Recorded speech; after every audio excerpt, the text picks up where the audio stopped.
Polling stations in Egypt constituency closed at 9 p.m. Cairo local time after the end of the first day of parliamentary elections' first stage runoff. Immediately after the closing of the polling stations, spokesman of the High Election Committee, Omar Marwan, held a press conference on the outcome of the day. We are now moving to a rerun of the press conference. توقفت لجنة في مطروح لحدوث حالة إعياء للسيد رئيس اللجنة وتم تدعيمها بزميل آخر. The station was sick and he was replaced by another colleague, and the same happened with a colleague in Alexandria, and another colleague continued the work instead of him. Some people made remarks about changing the voting cards and how they are different from the one used during the first part of this round, and we have changed this to secure the cards so that the card won't be counterfeit. So we are changing the shape so that people won't expect the cards. In addition, the more the regulations and the rules are, the more time we need. And you know that the period between the first round and the rerun is so short, and thus we are trying to save time. But as you know, the information needed should be available in the papers, like the name of the candidate, the symbol, their post, the name of the constituency, its number. All these things should be there on the card. Unfortunately, a police officer died today while he was going to secure a polling station in Sohag. He died in an accident, and we are sending condolences to the police and to his family. And also, a shot came out of a police officer in El Ghanaian, and an employee was injured, and he insisted on continuing his work because it was a superficial injury, and he went on working. As for the Egyptian abroad, we have 20,000 votes, and the work is still taking place in 46 places abroad, as 9 p.m. has not come in these countries yet. Someone asked me in the morning about the percentages: 55% and women 45%.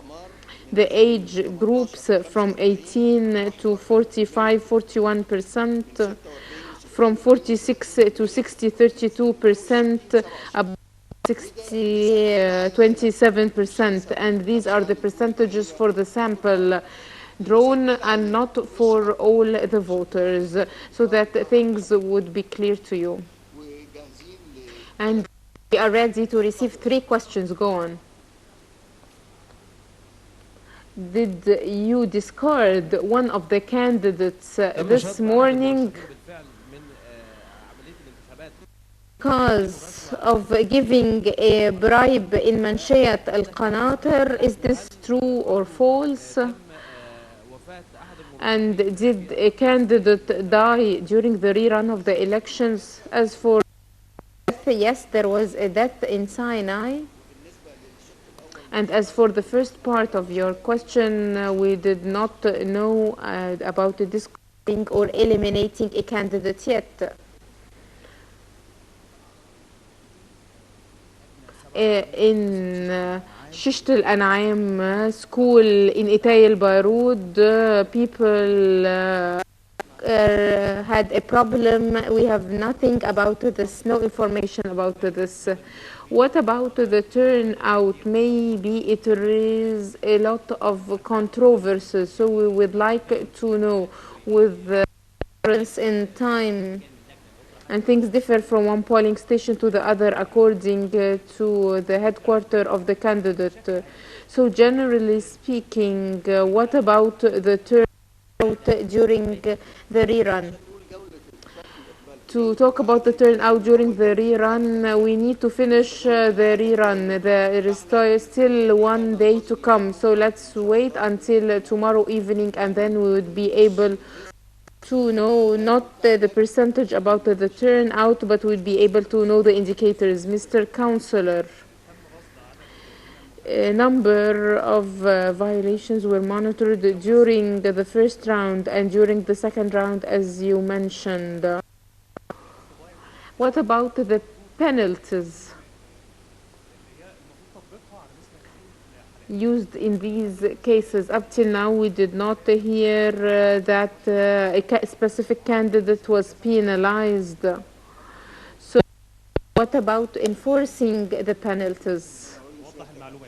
We need to clarify this piece of information. I would like to tell you that a lot of these violations are considered to be a criminal act.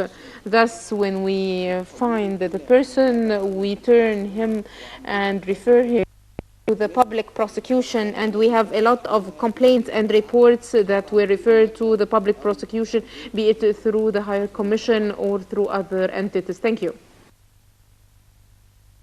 Dear viewers, welcome back. And in Giza, Governor Dr. Khalid Zakaria has called on cast their votes in parliamentary elections, stressing on the significance of their participation. Zakaria added that intense security measures have been taken in the governorate in order to secure the process. Nile TV's correspondent Basma Taha talked to the governor, where he had this to say.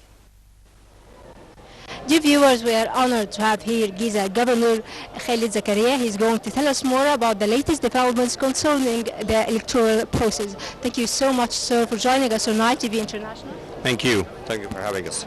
Sir, what about the latest developments concerning the electoral process?